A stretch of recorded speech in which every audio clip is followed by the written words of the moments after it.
What's up mga Lods, for today's video ay may bago ng amo si Mikmek. Kaya Mikmek, last feeding ko na sa'yo. Sana maging mabait ka sa bago mong amo at be a good boy, strong always. Ayan, napakaganda na ito guys, ang Ewing.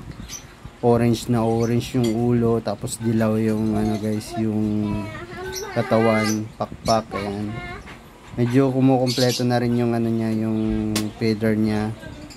Sobrang na ito guys, sobrang healthy na ito at napakakulit na itong si Mikmek na to.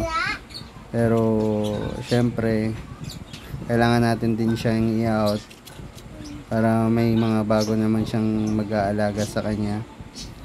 Ayan, Mikmek, ingat ka palagi. Ayan, sobrang solid na ito guys, napaka-bait na itong alagaan, wala siyang pili.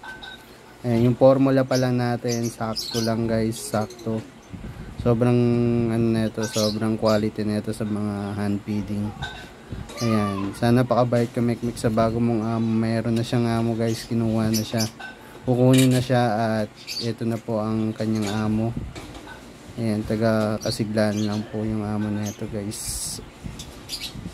Ayan, Mikmek, ingat Mikmek. Ayan, feeding, last feeding ni Senli King sa'yo. Ayan yung kanyang amo guys, sobrang solid. Ayan, thank you guys, thank you for watching.